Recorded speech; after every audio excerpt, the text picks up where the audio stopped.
Halo, assalamualaikum warahmatullahi wabarakatuh. Selamat datang kembali ke kita channel Pengarah Kubang. Assalamualaikum Pak. Oke, sebelumnya kita telah mengekspor keindahan persawahan yang berada di Jorong Sipingai. Assalamualaikum nih. Kita akan mengekspor daerah tetangga ya dari Sipingai, yaitu Padang Kandia. Ini gerbangnya. Anda memasuki Ganepo Nagari Tujuan Koto Talago. Memang Padang Kandi yang berada di Nagari Tujuan Koto Talago ini terkenal dengan ganeponya. Nah, ganepo ini merupakan makanan khas tradisional Ranah Minang yang memang berasal dari Padang Kandi ini. Karena kenapa? Karena ganepo identik dengan Padang Kandi ini.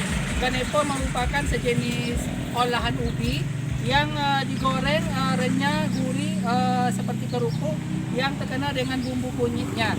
Ganepo ini karena berbumbu kunyit jadi warnanya kuning ya. Dan ini suatu kebanggaan dari masyarakat sekitar. Karena kenapa? Karena telah dibuat pelang gerbang selamat datang di Kampung Ganepo Nagari Tujuan Koto Talago, Dinas Perdagangan Koperasi Usaha Kecil dan Menengah. Jadi bagi masyarakat sekitar yang berkunjung ke Kecamatan Gugur, tidak ada salahnya untuk mengunjungi Padang Kandi untuk membeli secara langsung ganepo langsung dari Padang Kandi ini. Tentu Anda akan menemukan ganepo dengan rasa yang oranye dan tentunya dengan harga yang sangat murah. Kenapa sangat murah? Karena kita langsung menjemput ke Padang Kandi, Kampung Ganepo ini. Dan bila kita melihat kalau lurus dari sini kita akan sampai ke Jorong Sipingai, tempat area pesawahan yang telah Pengarah Kubang ekspor dan sahabat Pengarah Kubang ekspor, yaitu Embung Kinawan.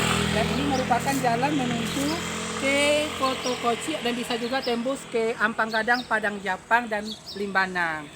Oke. Ya, demikian vlog pendek kita mengekspor Kampung Ganepo. Mohon maaf sebelumnya karena ganeponya tidak ada dalam vlog ini ya, karena keterbatasan waktu kita dan vlog yang mendadak. Tetap subscribe, komen, like, bagikan channel Pengarah Kubang. Wassalamualaikum warahmatullahi wabarakatuh. Terima kasih juga buat Ardi Arkan yang telah menjadi kameramen Pengarah Kubang.